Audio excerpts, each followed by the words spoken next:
Hello everyone, I'm Ethan and I'm just here with another episode of this here tabletop Tall Tales, and this time I'm going to be taking yet another break from talking about Vampire the Masquerade V20 to tell you a story, or a few stories I guess, from one of my all-time favourite campaigns, and actually one of the earliest campaigns I ever played in a tabletop RPG. And this time, as the title suggests, I'm going to be talking about a campaign that took place in Shadowrun. Yes, and as ever, this is an inaccurate visual aid. I have an act because this is the 5th edition, Shadowrun 5th edition core rulebook. I actually have the correct rulebook, but it's falling apart, so I didn't take it out of the ottoman I keep all my rulebooks in.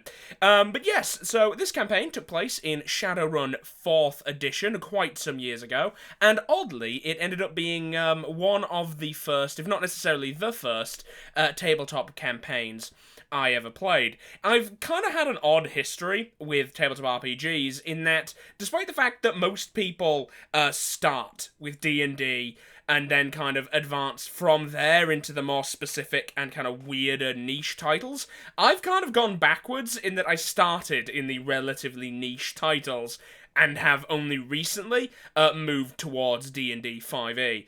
I don't quite know how that happened. I guess it's just by virtue of the fact that I was surrounded and have been surrounded for quite a while with friends who have been into the more specific niche titles, and Shadowrun was certainly one of them. Now, this campaign was not actually my first Shadowrun campaign. My first Shadowrun campaign, I believe I mentioned in an earlier video about problem players, which was essentially a situation where, if you'll recall, I believe it was in my Problem Players video, or at least, I feel like I've mentioned it at some point, I must have, and if I haven't, I will make a video talking about this at a later date. But it involved a GM who was incredibly childish about the fact that something relatively minor happened outside of his intended plan, and as such, he decided to wipe out the party by spawning enemies that they knew we had no way of fighting. It was a really stupid game. It's not that campaign.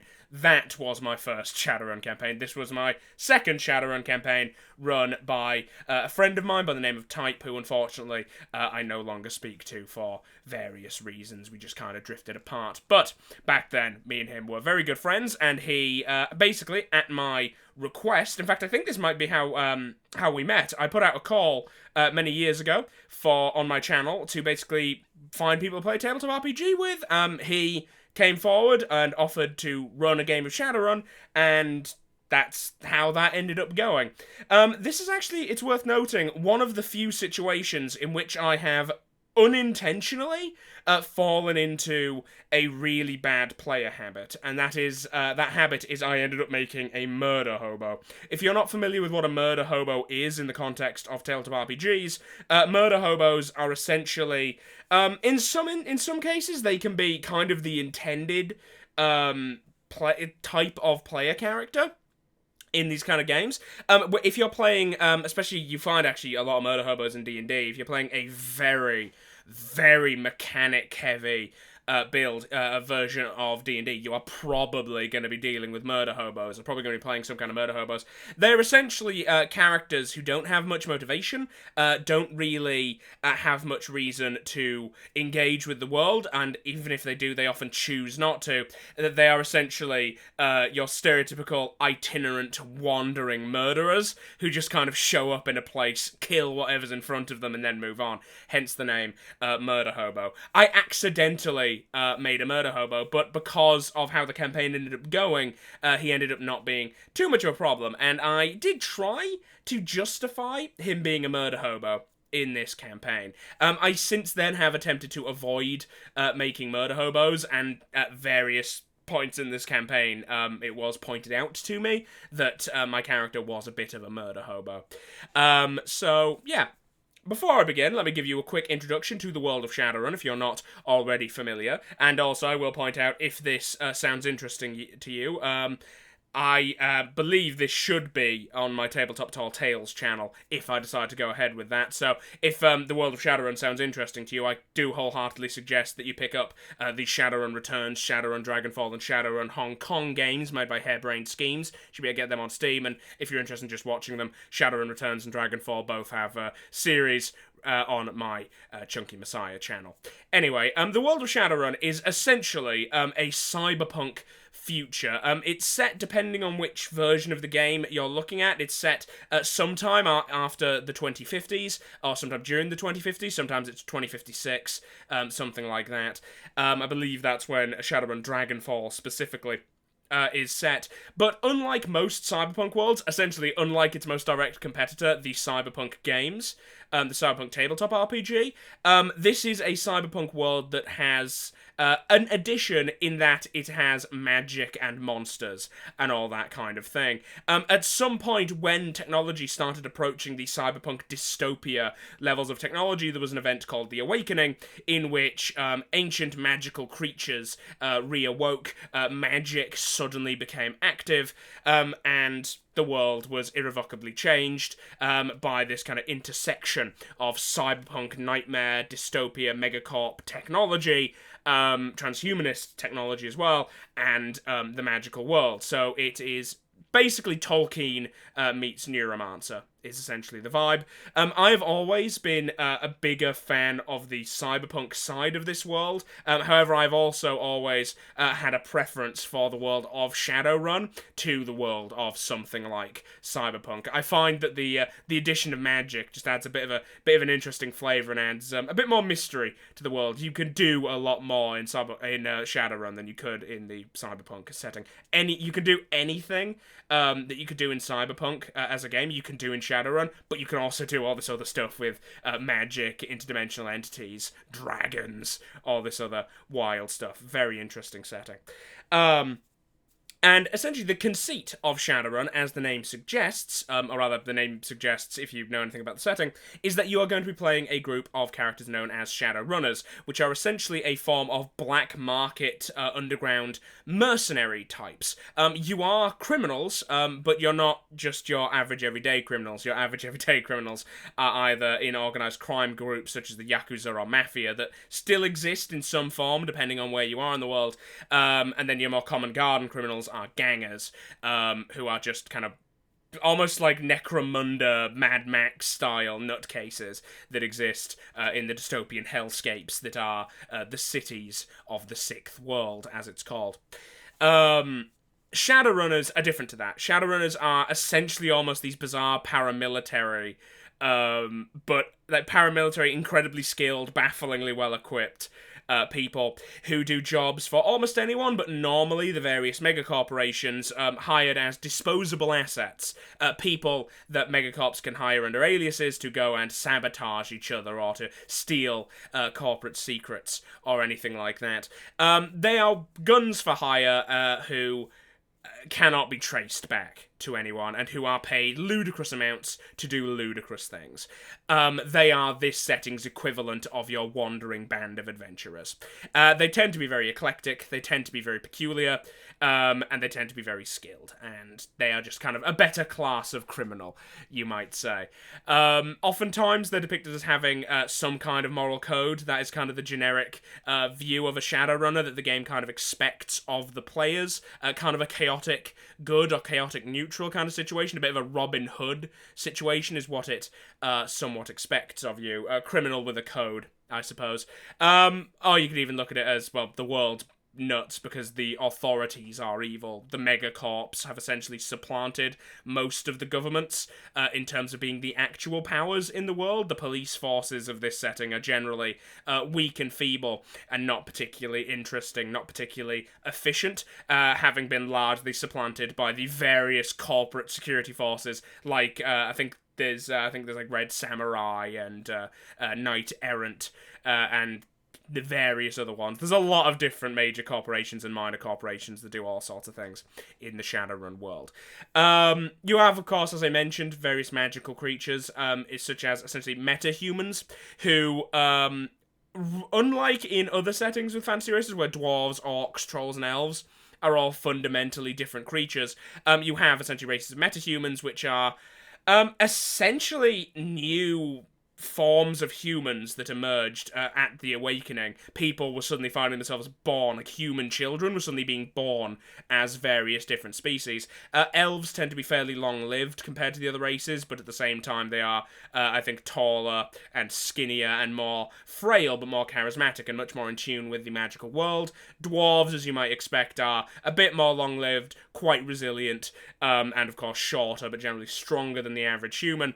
And then you have orcs and trolls, which are collectively known as, I think, like the goblins or the troglodytes, which is the racial slur for them, who are actually arguably the most unfortunate people, the most unfortunate of the metahumans, as they're called, because they underwent something awful called a goblinization, which is essentially incredibly painful hyperpuberty that turns them into these very strong, but very unpleasant to look at, and just kind of grim figures. They also have unfortunately short lives. It's rare for an orc to live beyond the age of 50. They tend to die in their 40s if they die of natural causes. I can't remember the troll age, but I think it's about the same.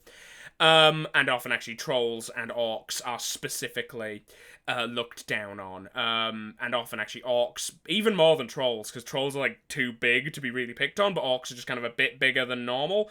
Trolls are huge. Orcs are like just kind of buff humans, essentially, is where they are. So orcs especially essentially get racially profiled, for lack of a better term, and forced into the criminal life. You find a lot more orcs among gangers and shadowrunners than you find in corporate positions. It's an unfortunate case, but that's kind of the world. And in Shadowrun, I personally have a preference for orcs. I quite like playing orcs in Shadowrun, partially because of this kind of almost like punk feel of them being this marginalized class that are just kind of sticking it to the man. They can be a very fun race to play as. It is also worth noting, actually, one of the reasons why the goblins, as they were called, the orcs and the trolls, were so feared was that they didn't arrive at the same time as the metahumans, as the elves and the dwarves.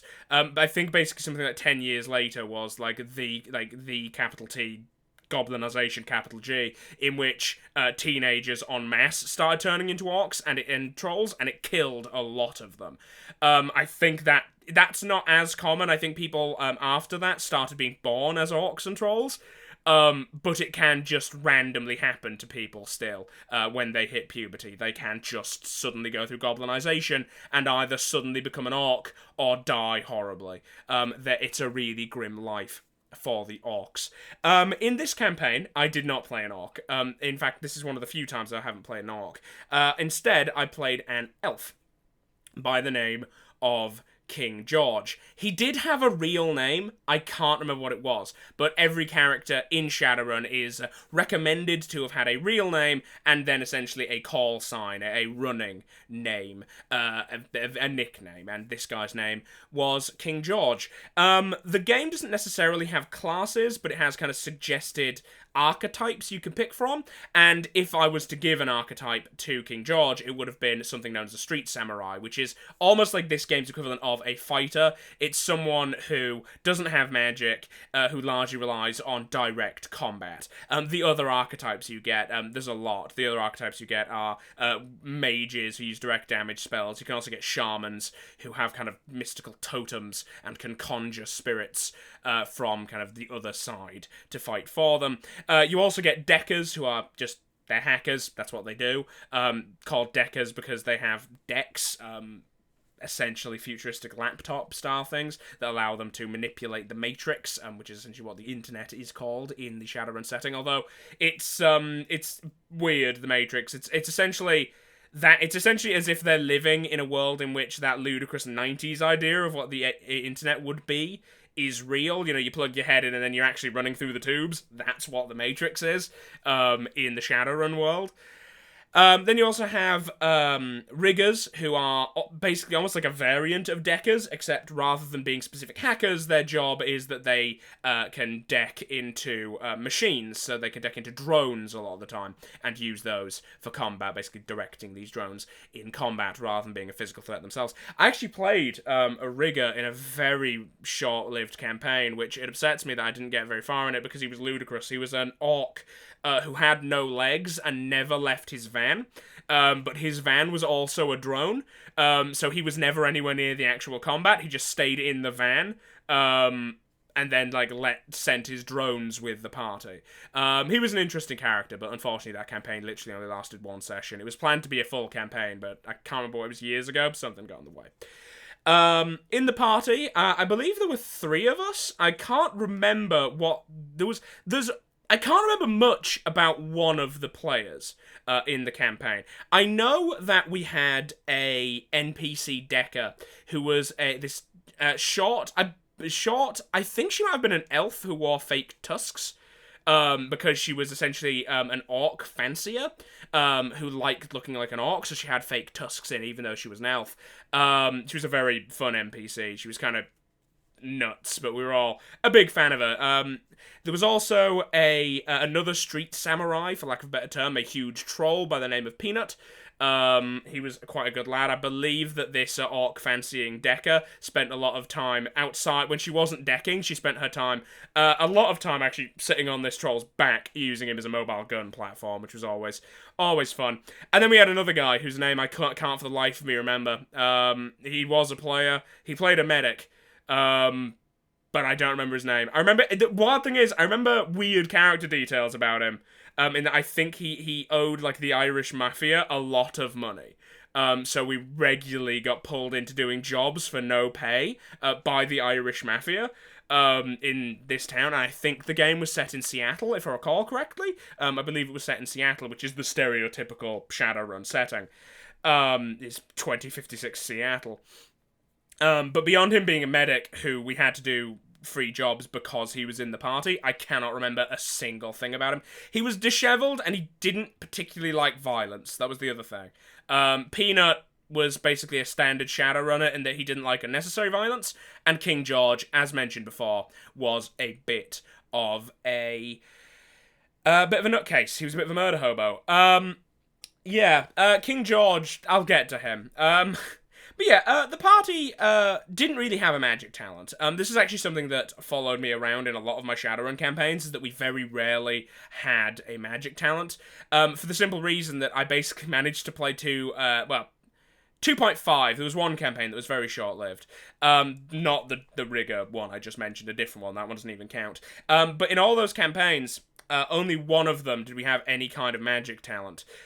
Because all of the GMs I ended up playing with did not really understand or care about the magic system, so we generally tried to avoid the magic part of the setting and focus on the cyberpunk crime part of the setting. And this was very much the case with the King George campaign. While there were some magical things that happened to us, there was nothing that required us to use magic to defeat.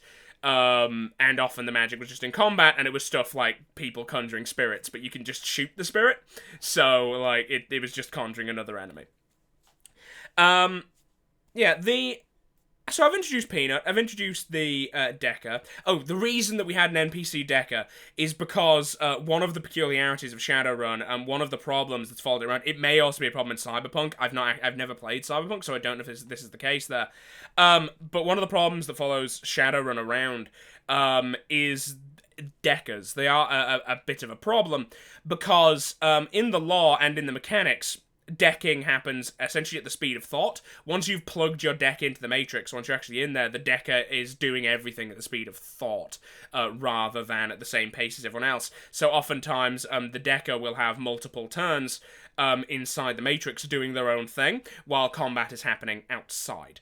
The problem with that comes with the fact that essentially that turns it basically means that whenever a decker hacks into something, the game has to go on hold for everyone who isn't decked in to the Matrix.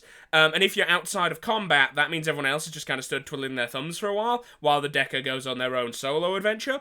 If you play it rules as written. And if you're in combat, it means that, like, everyone gets a turn, and then the decker gets 6 turns of combat inside the Matrix. While everyone else, again, twiddles their thumbs. It's one of the big problems with the rules as written as Shadowrun. It's something that I don't think it's ever managed to get away from. Which is why, and there's, like, a load of systems, a lot of programs. It's an in-depth system, is decking. Like, it's got a lot to it. Which is why, oftentimes, these parties that I played in would have a house rule, which is essentially, if you played a decker, to save time, all of that was crushed down into basically a decking stat, which your deck could modify. So you could basically be X plus a decker. So it was literally just kind of a roll, almost like lockpicking in D&D. You just roll for it, and then you succeed. Cool. You have hacked it. Problem solved. Which you avoided that way. Or the other option was to simply have an NPC decker, which, given the setup of Shadowrun, isn't actually that hard. You could literally just hire a decker to come onto jobs with you, and that would just be an NPC whose only role was to protect themselves and deck for you, and that's it. And that was the case in this game. I did have an early one where we had a guy who was, I believe, a gun runner and a decker, but that's because he just, like, spent some points in decking.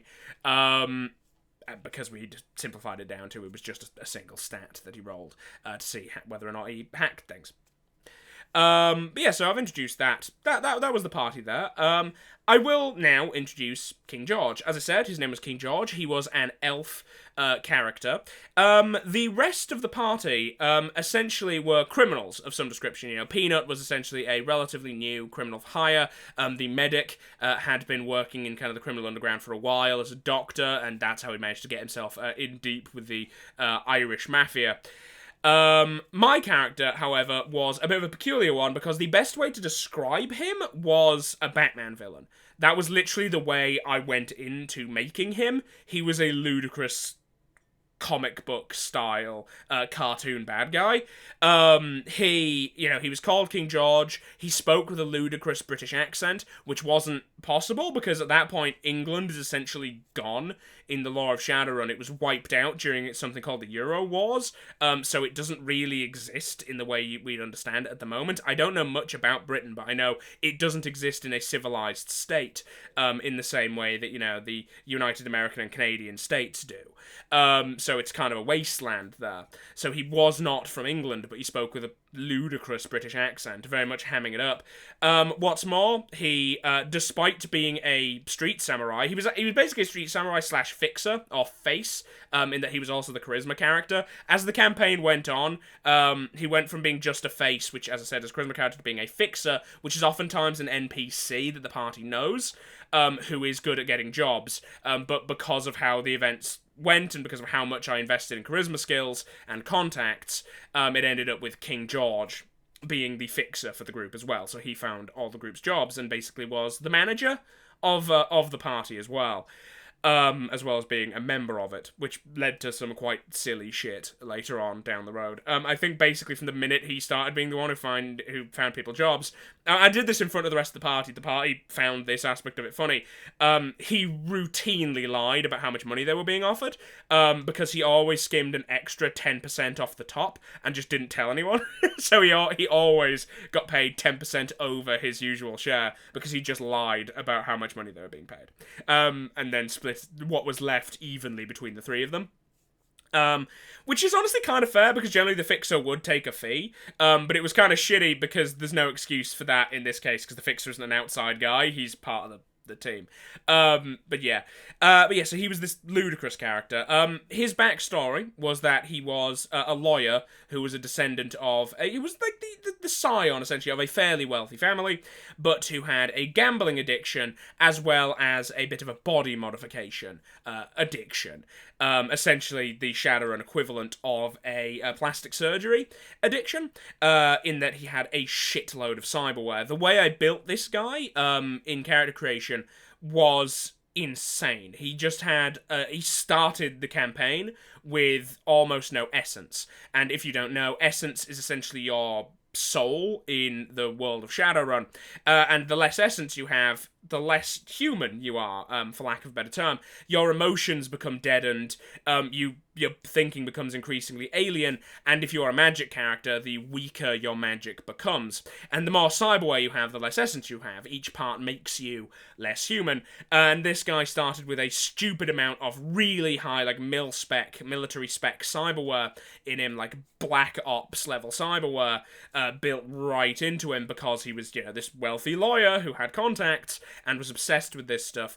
However, he'd also gone mad at some point because he basically managed to, in pursuing his gambling, in pursuing his cyberware, had completely ruined his family, and the guilt of that drove him mad, which is why he adopted the name King George, and he started being a Shadowrunner. That was kind of his backstory, was he was just this kind of crazy guy who'd ruined his family.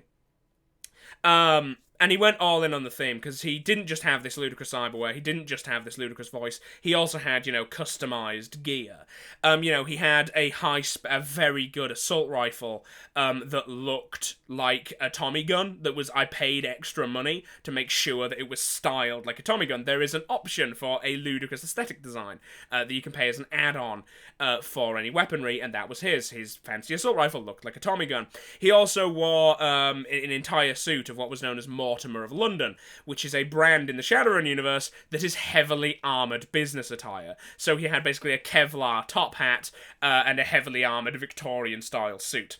It was also noted that he wore heavy makeup and, like, a fake moustache, a thin, like, fake pencil moustache, and he was just kind of broken unless he had the makeup on. I played it as if he was almost catatonic and just kind of moving through life, doing a rigmarole, the bare minimum to allow him to survive, unless he was King George. Like, when he wasn't on the job, he was just dead-eyed, wouldn't really respond to anything, just did what he needed to survive, and only really came alive when he was King George, the point at which he would just kind of ignore everyone, unless he had specific need to speak to you, and he didn't even have any hobbies. He just kind of shut down when he wasn't being King George. It was kind of as I said, ludicrous Batman villain of a character. If he had an alignment, a D&D style alignment, he would definitely have been chaotic evil, because he was a Murderhobo who did a lot of really, really stupid things. Just incredibly stupid things. He was a fun character, though. He really was a fun character. I'm trying to think of some of the most notable silly things I got up to with him. One of the big ones that I remember happened quite a lot was... actually, you know what? I'll tell you one of the worst things I did with him, one of the best things I did with him, and also just kind of a little factoid about him. The rest of the party, in character, it was one of these issues where out of character, the party thought he was very funny. He was, except for a couple of moments, one of which I'm going to talk about, where he went a bit too Murderhobo. He was generally considered to be an entertaining character, and a very useful one, because he was basically min-maxed to fuck. He was like a very broken character, the way I made him. But he was an amusing character, and the party liked him. Out of character. In character, the other party members hated his guts, because he was arrogant, and he was cruel, and he was very callous. And he did it all with this, silly, almost kind of edgelordy, complete disregard for anyone else's opinions on what he was doing and why he was doing it. He did a lot of things just because he felt like it, and my explanation for it was he was crazy. I should actually point out that we were house ruling something, which is we essentially adopted... in this campaign, we adopted the cyberpunk version of what happens if you have too much cyberware, as opposed to the Shadowrun version of what happens if you have too much cyberware. As mentioned earlier, in Shadowrun, if you have too much cyberware, you become less and less human, and if you become what is known as a cyber zombie, your brain basically breaks down, and you just start acting like a computer, more or less. You essentially turn yourself into a robot with some biological bits, and your character basically becomes dead as far as the game's mechanics are concerned. You become an NPC, and you either shut down completely, or you're not functional as a player character. You're just kind of dead behind the eyes. We went with the cyberpunk system, which is where if you lose too much of your humanity, if you have too much cyberware in you, you go what is called cyber psycho, which is basically you get increasingly mentally unstable the more cyberware you have in you until you go cyber psycho, at which point you just start killing people. You just become unstable and violent and unpredictable, and you just start killing people at random. You just go absolutely nuts. We decided to go with that one, which was part of the explanation as to why King George was so unstable and violent. He was basically about this far from going completely cyber psycho at any given moment, which led to him doing some really stupid things. But as I said, Murderhobo. I can't defend that. He was a really obnoxious Murderhobo character. In a game which, frankly, had a lot of role-playing in it. And I should have known better, but this is relatively early on in my experience with tabletop RPGs. So I think I can be forgiven for that one. Yeah, so a couple of these amusing things he did. There was... I'll tell you this, he... At some point, and in fact, the story of us getting this is going to be the funny thing that I did with him, but that still makes him evidently a murder hobo. At some point, the party got a base, and we essentially started running our own Shadowrunning agency, which turned into the plot for a while, was, the other major criminal organizations in the city of Seattle coming for us, because they essentially saw us as setting up competition. Other Shadowrunning agents came for us because they saw us as setting up competition. So we ended up with this situation of us operating our own business and having to fight off other people. However, one of the things that was honestly the first time that the party got tipped off in character to what King George had been doing, skimming money off the top of what he's been paying, was when our headquarters started getting a lot of mysterious shipments that the other two didn't understand. And they were ludicrous, and they were very expensive, but my character had a lot of money because he'd been basically stealing money from the party for the entire campaign. And he ended up there were various really elaborate portraits of King George all over our group headquarters. And indeed, I think by the end of the campaign, out front, there was a massive golden statue of King George that was installed basically in the last session of the campaign out front of the base. It got to a point, actually, where to continue the Batman villain aesthetic of King George, the group was called the Kingsmen. Because, King George, he was the de facto leader of the group because he was the fixer, so he ended up literally sending out uniformed goons, who dressed in bowler hats and suit jackets, a lot of which were, Mortimer of London. It was a very silly situation, and the party got very angry. In fact, actually, at one point, I believe, he got hit by one of his own paintings because, Peanut had a connection to the Yakuza that was going to be a problem, and we needed to go deal with this Yakuza connection. In fact, I think the event ended up being a matter of the Irish Mafia were pulling on the medic, and the Yakuza were pulling on Peanut, and it seemed like basically we were going to have to pick a side, and whichever side we picked, it was going to result in a gang war, and we would be in massive trouble with the side we didn't side with, and that side would be coming for us. Which led King George to decide, okay, I've got no connection to any of them organised crime groups, I'm out, I'm going to take my portraits and leave, which ended up with him getting the shit kicked out of him by Peanut. Because he didn't have his assault rifle on him at the time, and unless he's got a gun, he was useless, because all of his augments, as many as he had, with the exception of his hand, he had a detachable hand that he could just pilot as a drone. He had very basic rigging, so he could do that, purely so he could have a little hand scout, little thing scout. Aside from that, all of his augments were based around improving his ability with a gun, except that he did have bioware in him that made him more charismatic. He had basically artificial pheromones that made him more charismatic.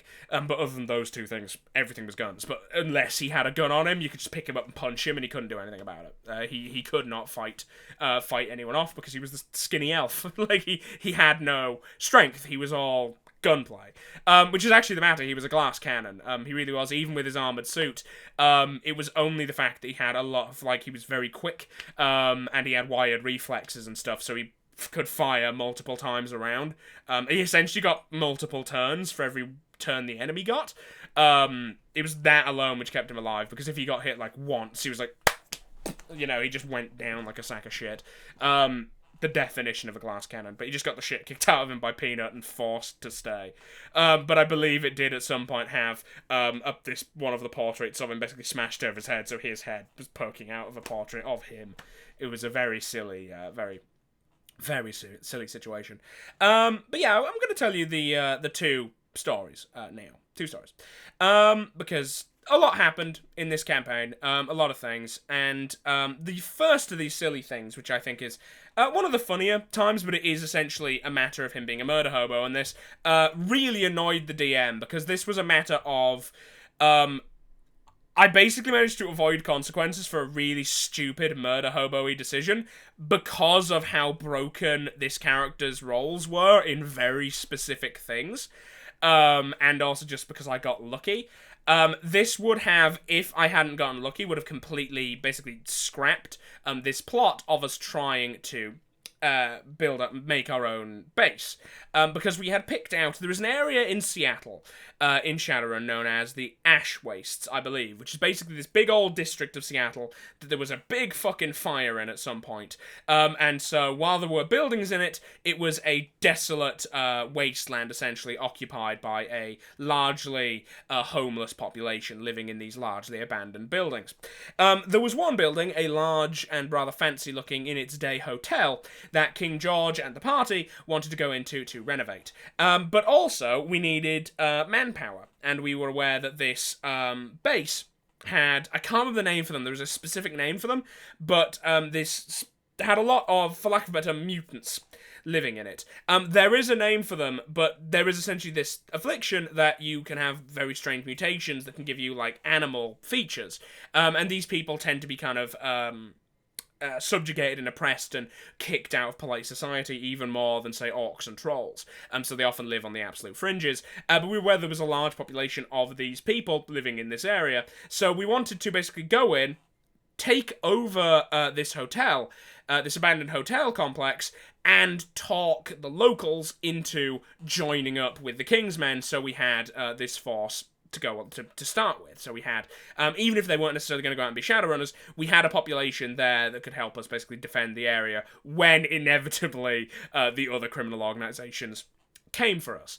Now we go in there, we go through the Ash Wastes, and we just kind of, you know, we go in, we try and talk our way through, we try and find out what's going on, and we find out that, you know, there's not just these mutants here, there's also, you know, populations of essentially other creatures, because beyond meta-humanity there were other sentient creatures that either were in hiding or didn't exist at the time, like prior to the Awakening, that suddenly came into existence. You know, like the great dragons were in hiding, but they were fully sentient, and with the Awakening and the Sixth World, the great dragons came to become prominent figures in the setting, you know, such as the great dragon Lofweir, specifically leader of one of the major megacorporations, Seda Krupp. But there are also other ones, you know, lesser awakened animals, essentially, that were entirely intelligent. So there's a population of these sentient, humanoid, awakened creatures living in and amongst this group, including a Bigfoot, because they are entirely sentient and as intelligent as humanoids, if not more so. They're a weird one because they almost function like Wookiees, because they are capable of understanding human languages, but they do not have the pipes to speak it. Which ends up in a peculiar situation. I believe we ended up having a guy who had we had an NPC Bigfoot he never wore trousers, but he always wore like a Mickey Mouse t-shirt, and he had one piece of cyberware, which was a voice box. He had a voice synthesizer, so he could speak human languages, but he rarely spoke anyway. And he also smoked like a motherfucker. He was this and he hated King George's guts. Like, he couldn't stand him, but he worked for him anyway, because he ended up being in charge. What ended up happening is we go to this hotel, and our first thought is we should probably go to find the leader of this group, this commune of random indigent lunatics. And we decided to basically... Well, not lunatics, because they were like just these peaceful but kind of militant armed hobos that lived in this area. So we decided we should go find this person and basically attempt to convince them to join us. We go up, we gain entrance, you know, talk our way into the building, make our way to the top floor of this hotel, and there we find the leader of this group. And we chat for a bit, we negotiate, and eventually, I can't remember why, but King George gets frustrated. It doesn't look like it's going very well, and he realises that the character is stood by a window. Now, I have a habit when I play mentally unstable characters, which is not roll die. Well, sometimes I roll a die, but I flip coins. I didn't at the time have coins for this, but when I played Mastiff, my Malkavian character, I've mentioned him in earlier videos, I've mentioned him many times, I literally had coins that I brought which would decide what he did. If I had two ideas, I would flip a coin, and that would be the decider as to what he did, because he's crazy. And that's what I did with King George. He got frustrated. I believe I rolled a 1d2. And even was he would appeal to this character and basically offer to do whatever to help them. And odd would be his cyber psycho impulse would hit him, and he'd go Murderhobo. Rolled the die, Murderhobo it was, and we were actually alone in the room with this person, and the rest of the party did not know what I was going to do, because I just told the GM, and King George whipped out his assault rifle, his Tommy gun, his future Tommy gun, and filled this nice, pleasant, completely non-hostile, but stubborn NPC full of holes, and knocked her out of the window. Yeah, she smashed through the window, crashed onto the ground. What a lot of trouble we were in, because obviously people saw that happen. The party was furious with me. The GM was very annoyed with me, because that was a massive derailing, completely unprovoked bit of Murderhobo bullshit. However, it did lead to a rather entertaining moment. Because immediately I was laughing. I thought it was funny. I'd been a shithead, and I thought it was funny. I still, occasionally, though much less so, much less dramatically, do things because I'm a shithead who thinks they're funny. It's a common thing I do, but now it's a lot less dangerous and a lot less Murderhobo. But I was having a laugh. But I realised that suddenly we had a problem, because the guards downstairs at the door didn't see what happened, but they knew I was up there, and then they saw their leader, full of holes, fall backwards out of a window and die on the ground. So I was in a lot of trouble. They didn't go off to... they didn't come upstairs to get us.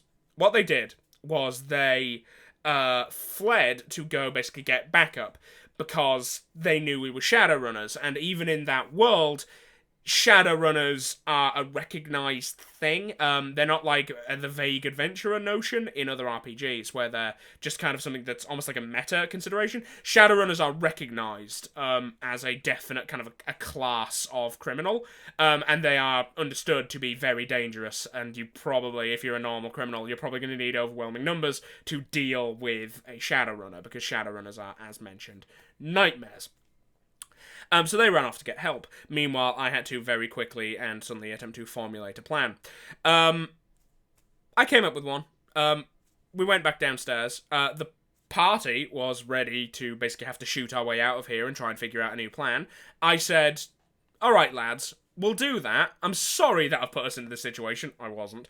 But I've got a plan. If this doesn't work, we shoot our way out of here and we go try this again somewhere else. And I will let you take my gun off of me before we go to negotiate with the next person. And they were like, okay, but we're prepped for a gunfight. And we should have been, because the moment we walked outside, we were surrounded by, this this homeless population from the ash wastes.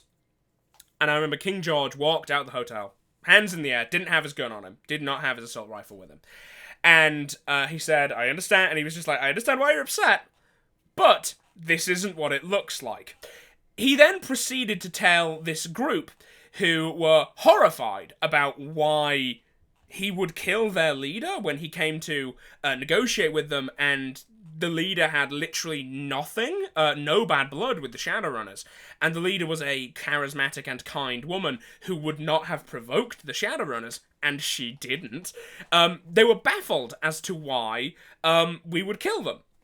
And I used that confusion and the fact that what I did made no sense to bullshit a ludicrous story, the premise of which was, why would I announce my presence, walk in, kill your leader, and then come out and talk to you?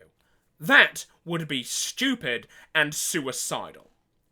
The GM was furious because that was exactly what I had done, but without the characters, without the NPCs knowing for a fact that is what King George had done, because no one was there but the party and the now dead leader, he had to concede that point, that seemed insane, and allow me to continue to spin this yarn. And essentially, my character claimed that their leader had been attacked by mysterious assailants that were a threat to the people of the Ash Wastes, and assailants who were the reason that this party of ours had come to the Ash Wastes to speak to them. He admitted that it was not purely altruistic, that the party essentially wanted to set up a Shadowrunning agency, wanted to use this place, and wanted to ideally bring these people in, but that they had come with a notion of essentially working out a deal, that they would help in deal with this threat that they had become aware of to the population of the Ash Wastes. I can't even remember what I claimed the threat was. Off the top of my head, I think I might have claimed it was one of the really anti-meta-human racist organizations. You get this a lot in the Shadowrun world. You get racist groups that are all about human purity and hate all kinds of metahumans, and especially hate these mutants. I think I might have claimed that was what it was, but I can't remember. It was years ago. But that when we got there, this attack happened in the middle of our conversation, and that the enemy had gotten away. And that we basically wanted to extend this, that we would help them, and that we would track down their assailants and get revenge for their deceased leader. And then King George, talked a big game that even in the brief time they'd known them, this great leader, generous woman, all this nonsense. I rolled multiple times during this to convince them of the various points. Every single time, the luck was on my side, and not just because this character's charisma stat was min-maxed and he had Bioware that made people want to believe him. I just got really lucky. So I just kept role-playing the crap out of this ludicrous speech, and kept getting really good rolls that I probably shouldn't have been succeeding on, and managed to convince these people of this. And the people of the Ash Wastes ended up buying it. And the DM, again, was kind of a combination of very amused and furious that I had basically relied on claiming that what I had done was stupid and made no sense, saying that in character to justify convincing people that's not what I'd done. I think, however, this was the beginning of the time that the party began to reasonably turn against King George. Because from this point on, he was also formally in charge because of the way he dealt with this situation and setting up the Kingsman. But this was also kind of the most obvious moment of just rampant, baseless violence that had come out of King George. He had been a bit sadistic in combat, killing people he didn't necessarily need to, and not really taking prisoners. But that's one thing. This was just gunning someone down because he was kind of annoyed that they weren't immediately giving him what he wanted. And this was kind of where the party started turning King George. The other time, ultimately, where the party completely turned on King George, and where, honestly, the shittiest Murderhobo thing I did on him was, there was a point later on in which essentially, I can't even remember what the job was. I think we had to break into this corporate building, get to this one computer, fight through the security, get to this one computer, get this important file, essentially a MacGuffin file. It didn't really matter to us what was on it. It was just, one of the random Shadowrunning jobs we got to get money. And this was after we'd already started with the Kingsmen. This is one of the jobs we were doing, instead of, delegating to our smaller guys. I think most of the time, those jobs that we did were essentially, I did a few roles for full negotiation, and that determined, how much the job was worth, and then like the GM did some rolling behind the scenes to determine if the job was a success and stuff like that. So it wasn't something we really manually ever controlled. It was more just like a background thing we had going that would occasionally give us a bunch of money, and we could increase the odds by investing our new yen into increasing the equipment and hiring new people. But we had to do this one job on our own. It was just kind of a one-off run, where we had to break into this civilian place, this corporate headquarters, break into this desk, and break into this computer, get this data file, and then get out. As we were on the way out, we had essentially locked down a bunch of the place, and we were doing, that classic bank robbery thing of, it's. What matters more? We don't want to hurt anyone. What matters more? These files or your life.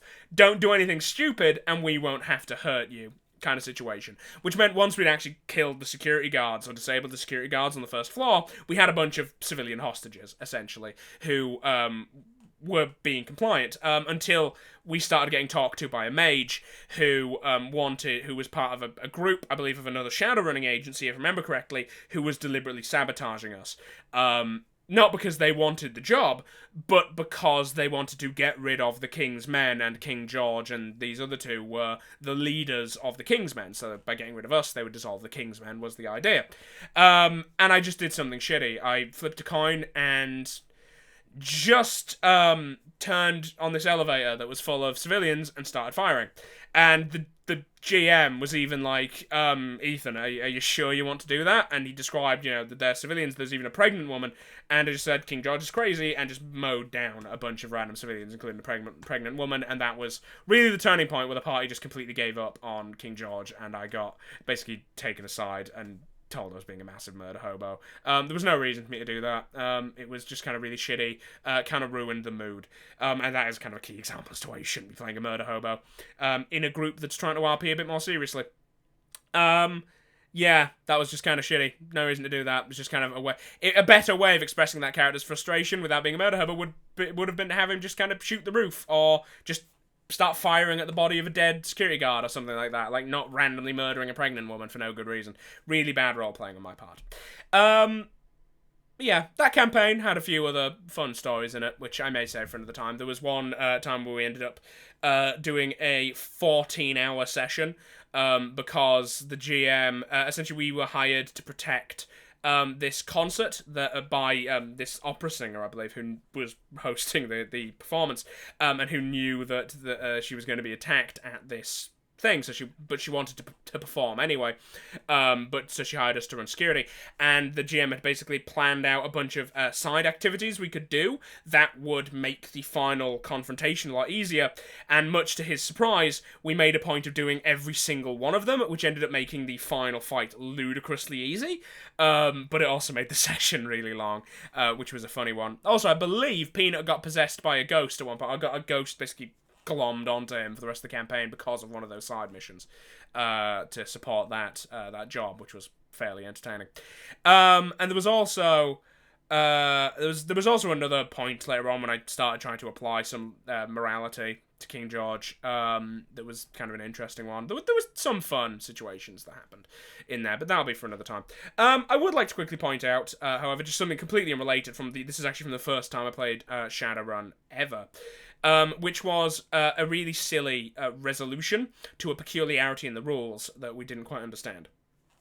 In my first campaign of Shadowrun, I made a really terrible character who was incredibly tanky but couldn't hit anything. He was a orc who was really big, had a lot of dermal plating, but had really bad melee stats, but used a melee weapon. So he was basically a wall that couldn't hit anything. He was useless. I had never played the game before. I made a character really badly. It happens. He was also supposed to be called Gorguts, was his name. Named after, of course, War Boss Gorguts from Dawn of War. But I spelled it wrong, so his name ended up being Gogurts. And everyone made fun of him because his name was Gogurts. There was a peculiar situation at one point in that where the rules ended up confusing us, and we had to try and figure out what the hell just actually happened. Because we had to break into this Decker's room. And Go-Gurts had, I can't remember what it was, but he had this trait, which was he just kind of lost his temper a lot and broke things.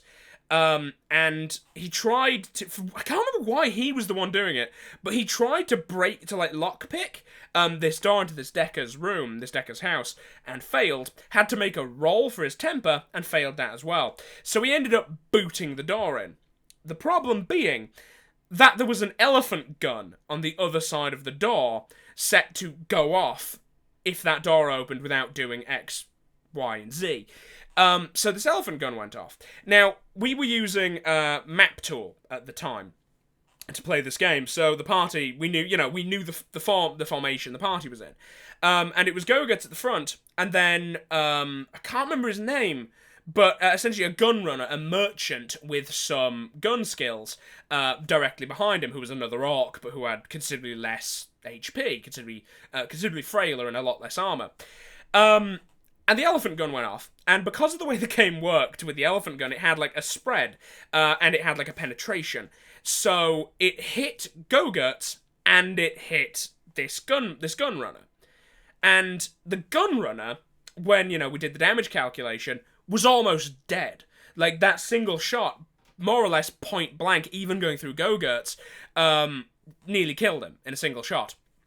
Go-Gurts, however, because of how heavily armored he was, and because of literally how heavily armored it was, the damage, he didn't take any damage. His armor soaked it all.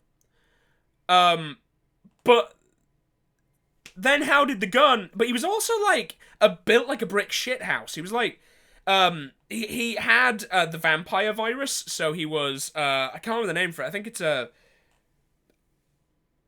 Wendigo, I think is the name for an orc who has this virus, where they're essentially 8 feet tall. They're like troll-sized, even though they're an orc, and covered in kind of white fur. So he was 8 foot, massive, built like a brick shithouse. He was basically on the scale of Mr. X. And this gunrunner was this like small, skinny orc behind him. This gun didn't even penetrate Go-Gurts' armor, so how on God's green earth was this gunrunner on his last legs? This threw us off, because we all looked at this, and even the GM was like, I mean, that's how the rules works, but how is he... So we discussed it, and eventually the GM, we all came to a conclusion with the GM, because even he was like just having a conversation with us, like, what do we do here? And it ended up in actually quite a funny situation, where basically the explanation was that, yeah, Go-Gurts was fine. The problem is that the gun did not penetrate Go-Gurts at all. What did the damage, however, to the gunrunner was he was stood too close behind Go-Gurts, and Go-Gurts did not have the best balance, and was covered in body armor, full of dermal plating, and 8 foot massive. So he basically fell on the gunrunner and crushed him, which is why he nearly died, which was very funny.